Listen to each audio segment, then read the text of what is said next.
Solving radical equations, squaring a square root is usually the trick. You just want to be careful you don't break any little math rules when you try to do it.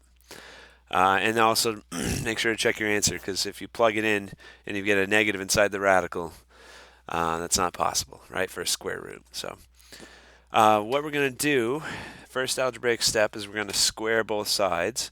Now be careful. You don't square every number. You square the entire left side and the entire right side, because there's no distributive power of exponents. You can't just square each number to keep it balanced. Okay, so squaring both sides, we know how to square the x plus 3. That's x plus 3 times x plus 3, right? It's not x squared plus 9. We got to multiply it by itself. So that gives us x, when we multiply it, it's x squared plus 6x plus 9, and then we got a quadratic, right? So set it equal to 0, you get 0 equals x squared minus 2x. And let me know if you're not sure what I did here, but subtract 17 from both sides. So get minus 8 there. That's factorable, I think. That's x minus 4 and x plus 2. So you get x is 4 and x is 2. But again, check your answers. Plug 4 back in here, you don't get a negative.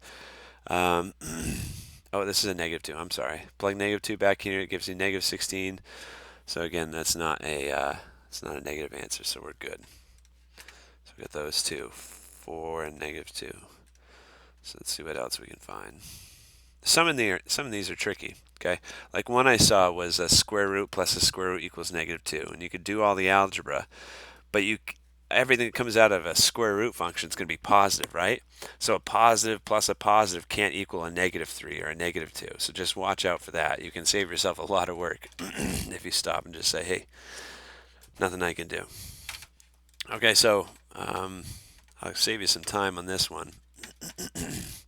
The quickest way to do this, you can't just square this plus square this equals 3, right? Because you have to square the entire side. The quickest thing to do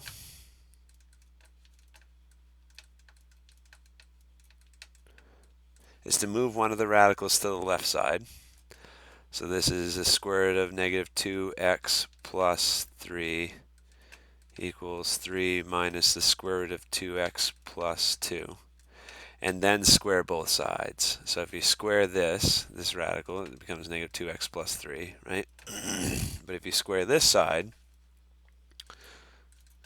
like this, then it's, let me get rid of that just so I don't confuse you in case you're looking back. That's the same thing as taking it and multiplying it by itself.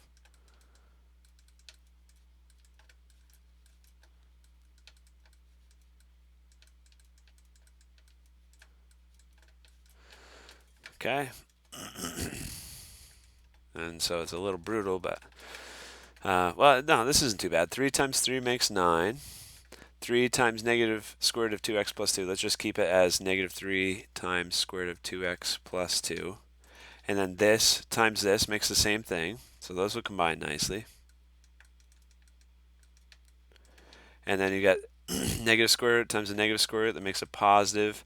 And then the square root's gone, because you know that square root of x times square root of x is just x, right? The power of 1/2 plus the power of 1/2 makes 1 whole. So this times this makes this. All right. It is a little brutal, because there's still a bunch of simplifying we got to do. Now on this side, you get 9 plus 2 makes 11. Just collect our constants.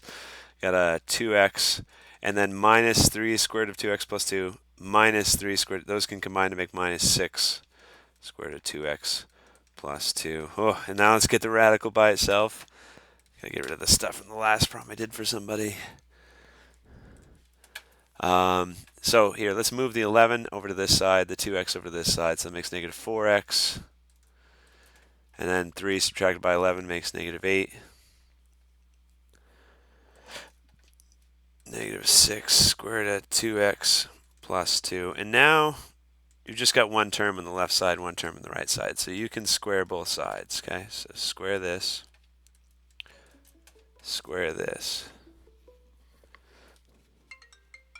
Sorry. I don't know who that is. But if you square both sides, that's negative 4x minus 8 times negative 4x minus 8. And then if you square this, negative 6 squared makes 36. And then square root of 2x plus 2 squared makes 2x plus 2. So it's better because now at least we don't have the radical. I think it's just going to be one big quadratic, right? Because when you multiply this out, makes 16x squared. Negative 4 times negative 8. 32. Negative 4 times negative 8. Oh, it's 32x, sorry. 32x. 64. Multiply this out, that makes 72x plus 72. Holy smokes. 16x squared combined, that's 64x. 64x minus the 72x on the other side, that makes negative 8x. And then 64 minus 72 makes negative 8. That's factorable. Factor out an 8, you get 2x squared minus x minus 1 equals 0. What else can we do? Can you factor that? Negative 2. Two numbers are multiplied by negative 2. Oh, yeah, you can. Oh. Or you could just stop and use the quadratic formula on the inside there, okay? But let's factor.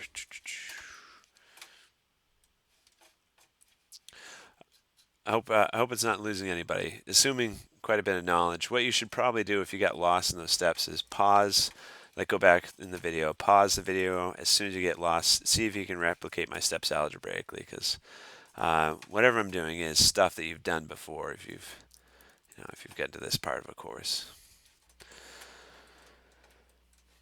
Okay, but this part here, 2x squared times negative, so 2 times negative 2, two numbers are multiplied by negative 2, but I have it to be negative 1. That's